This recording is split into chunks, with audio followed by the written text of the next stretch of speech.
আশুরা রোজার ফজিলত কি এবং এবছর আশুরা রোজা কবে রাখতে হবে? আশুরা রোজার ফজিলত সম্পর্কে আমরা সবাই কম বেশি জানি। নবী করিম সাল্লাল্লাহু আলাইহি সাল্লাম থেকে প্রসিদ্ধ হাদিস রয়েছে, সহিহ মুসলিমে বর্ণিত হয়েছে, আবু কাতাদা রাদিয়াল্লাহু তাআলা বর্ণনা করেছেন যে নবীজি ইরশাদ করেছেন, সিয়ামু ইয়াউমি আশুরা আহতাসিবু আল্লাহি আন ইউকাফিরাস সানাতাল্লাতী ক্বাবলাহ। আশুরার রোজার ব্যাপারে আল্লাহর প্রতি আমার ধারণা হলো যে এর মাধ্যমে এক বছর পূর্বের গুনাহ আল্লাহ তাআলা মাফ করে দিবেন। এবং আশুরার এই রোজা এটা কতদিন যাবৎ পৃথিবীতে রাখা হচ্ছে সেটার উত্তর হলো মুসা আলাইহিস সালামের সময় থেকে রাখা হচ্ছে।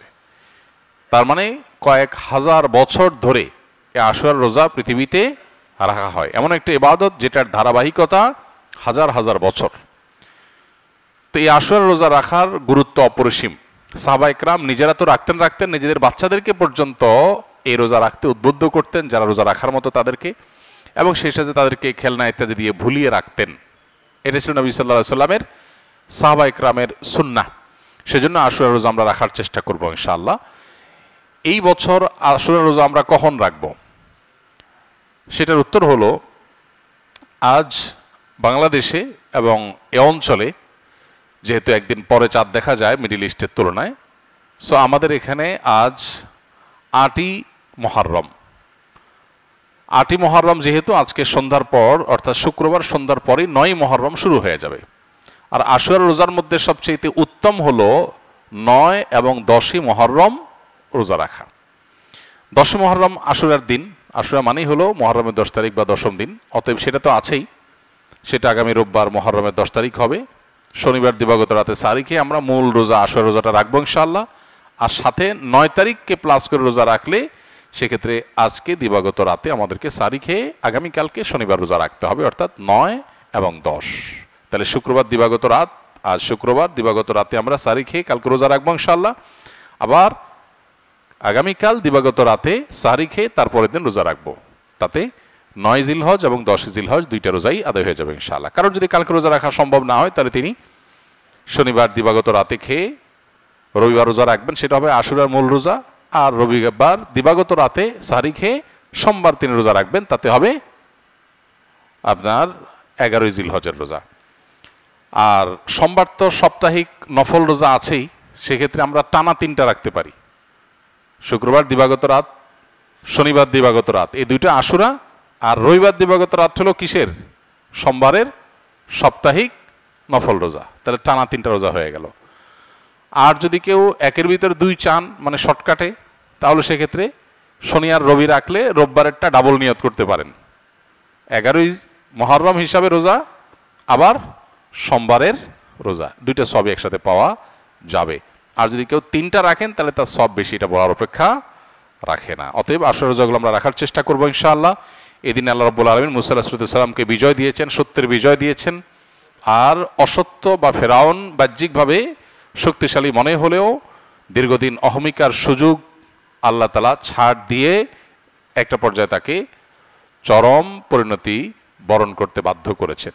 সেই ঐতিহাসিক দিন আল্লাহ নবী মুসা আলাইহিস সালাম সেটার জন্য আল্লাহর কাছে শুকরিয়া আদায় করে তিনি রোজা রেখেছেন, এবং তার অনুসরণে আমরাও রোজা রাখি। এবং ইহুদিদের রোজার চাইতে আমাদের রোজা যেন ভিন্নতর হয় সেজন্য আমরা 2টা রোজা রাখি। এবং সেই 2টা রোজার ভিতরে সবচেয়ে উত্তম হয় 9-10, 9-10 না পারলে 10-11, এই 2টা ধাপের রোজা। আর যদি সেটার কোনোটাই সম্ভব না হয়, শুধু একটাই রাখতে পারে, তাহলে 10 তারিখের রোজাটাও রাখা যেতে পারে, যদি অনেক কোন সেটাকে নিষেধ করেছেন। আশুরা উপলক্ষে কি কি আমল করব? আশুরা উপলক্ষে সর্বপ্রথম এবং প্রধান আমল হলো রোজা রাখা, যেটা আমরা এতক্ষণ বললাম। মুহররমের 10 তারিখ এবং তার সাথে 9 তারিখ, এই 2টা রাখা উত্তম। কারণ নবী সাল্লাল্লাহু আলাইহি সাল্লাম বলেছেন, যদি আমি আগামী বছর বেঁচে থাকি তাহলে আমি 9-10 রোজা রাখবো। এই জন্য 9-10 রাখাটা উত্তম, এটা নবীজির স্বপ্ন ছিল, আকাঙ্ক্ষা ছিল। আর না হলে 10-11 রোজা রাখা, এটা হলো আশুরার প্রধান আমল। দ্বিতীয়ত, আশুরার এই দিবসের শিক্ষাটা গ্রহণ করা, এটা নিয়ে খুব বেশি আলোচনা হয় না। আলোচনা হয় শুধু আশুরার রোজা নিয়ে, ইতিহাসও আলোচনা হয়, কিন্তু আশুরার চেতনা কি, আশুরার শিক্ষা কি, আশুরা আমাদেরকে কি বার্তা দেয়, সেটা নিয়ে আলোচনা হয় না। সেটা আমরা আজকে আলোচনা করার চেষ্টা করেছি আলহামদুলিল্লাহ। অতএব আশুরা উপলক্ষে প্রতি বছরই আমাদের এই শিক্ষাটা ধারণ করা দরকার যে সত্যের বিজয় হবেই হবে দুদিন আগে আর দুদিন পরে, আর অসত্য এবং বাতিল লাঞ্ছিত, অপমানিত, পরাজিত, নিমজ্জিত হবেই হবে, সেটাও 2 দিন আগে বা পরে।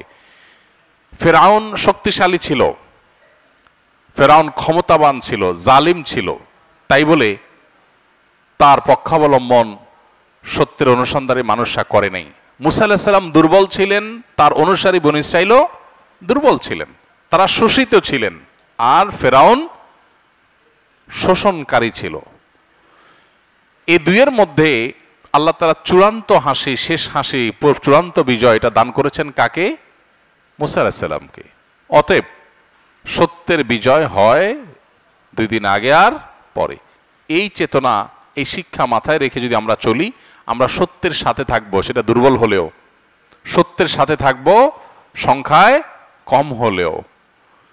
আমি শুধুমাত্র শক্তি, সামর্থ্য, দল, গ্রুপ, মতাদর্শ এগুলো দেখে, জোয়ার দেখে আমি চলবো না, আমি আদর্শের ভিত্তিতে চলবো। এই শিক্ষাটা আমাদেরকে আসলে দিয়ে থাকে। অতএব সেই শিক্ষাটা আমরা ধারণ করার চেষ্টা করব ইনশাআল্লাহ। আশুরা উপলক্ষে একটা হাদিস, যে হাদিসকে ইমাম তিরমিজি রাহিমাহুল্লাহ বিশুদ্ধ বললেও, হাসান বললেও, অন্য ইমামরা অনেকে জয়ীফ বলেছেন, সেটা হলো এই দিনে আল্লাহ তাআলা আল্লাহর বান্দাদেরকে মাফ করার ইতিহাস আছে। অতএব পরবর্তী জাতিরাও আল্লাহর কাছে তওবা করলে এই দিনে তওবা কবুল হবে, আল্লাহ তওবা করবেন, কবুল করবেন। তো সেই হাদিসের উপর ভিত্তি করে কেউ আল্লাহর কাছে এই দিন ইস্তেগফার এবং তওবাও করতে পারে, যেহেতু নফল আমল, এটা চাইলে কেউ করতে পারেন। আমার সন্তান হয় নাই, তাই নামাজের সেজদায় রব্বি হাবলি মিনাস সালিহিন দোয়াটা পড়তে চাই, এটা পড়া যাবে কিনা? নামাজের সেজদায় কোরআনে কারীমের আয়াত তেলাওয়াত করতে নবী সাল্লাল্লাহু আলাইহি ওয়াসাল্লাম পরিষ্কারভাবে নিষেধ করেছেন। সো আমরা নামাজের সেজদায় কোরআনের আয়াত তেলাওয়াত করব না, কিন্তু আপনি যে দোয়ার কথা বলেছেন রব্বি হাবলি মিনাস সালিহিন, হে আল্লাহ আমাকে নেক সন্তান দেন, এই দোয়াটা, এটা কোরআনের আয়াত হওয়ার পাশাপাশি এটা একটা দোয়া, আর সিজদা এটা দোয়া করার একটা গুরুত্বপূর্ণ জায়গা। নবী করিম সাল্লাল্লাহু আলাইহি ওয়াসাল্লাম বলেছেন, আকরাবু মা ইয়াকুনুল আবদু মির রাব্বিহি ওয়া হুয়া সাজিদ ফাআকথিরু ফীহি আদ-দুআ। বান্দা আল্লাহর সবচেয়ে কাছাকাছি যেতে পারে যখন সিজদায় যায়। সিজদায় গেলে আল্লাহর সবচেয়ে নৈকট্যে পৌঁছতে পারে মানুষ। এই জন্য নবীজি বলেছেন, অতএব সিজদায় গিয়ে তোমরা আল্লাহর কাছে দোয়া করবে, বেশি বেশি দোয়া করবে। এটা যেহেতু একটা দোয়া, অতএব দোয়া হিসাবে এটা পড়তে পারবেন ইনশাআল্লাহ। তবে কোরআন কারীমের আয়াত নিষেধ সিজদার মধ্যে তেলাওয়াত করা। বিকাশে ডিপিএস এর ইসলামিক সেভিংসের টাকা জমালে শরিয়া সম্মত মুনাফা পাওয়া যায়, এটা আদৌ শরিয়া সম্মত কিনা আমি তো জানি না। তাদের ইসলামিক সেভিংসে সিস্টেম কি, তারা কিভাবে সেটা পরিচালনা করে, অতএব বিষয়ে মন্তব্য করতে পারবো না। তবে বেশিরভাগ ক্ষেত্রেই নাম সর্বস্ব বিভিন্ন ব্যাংক বা এই জাতীয় আর্থিক প্রতিষ্ঠান যেগুলো আছে, তারা দেখা যায় নাম সর্বস্ব শরিয়া বোর্ড রেখে তারা এমন কাজ কাম করেন যেগুলো আসলে শরিয়া অনুমোদন করে না। অনেক সময় শরিয়া বোর্ড তাদের আসলে তেমন কোনো ভূমিকাও থাকে না, জাস্ট নামকে অস্তে রেখে দেওয়া হয়, 2-4টা মিটিং করা হয়। তো এগুলোর উপর ভিত্তি করে আমাদের উপার্জন করা উচিত হবে না, বরং সেভ, নিরাপদ এবং সুস্পষ্ট হালালের দিকে আমাদেরকে যেতে হবে। নবী সাল্লাল্লাহু আলাইহি ওয়াসাল্লাম বলেছেন, আল হালালু বাইয়িন ওয়াল হারামু বাইয়িন ওয়া বাইনাহুমা মুশতাবিহাত। হালাল সুস্পষ্ট, হারামও সুস্পষ্ট, আর এই দুইয়ের মধ্যখানে কিছু আছে সেগুলো কি সন্দেহপূর্ণ। অতএব এই সন্দেহপূর্ণ বিষয়গুলোতে আমাদের বেঁচে থাকতে হবে যথাসম্ভব।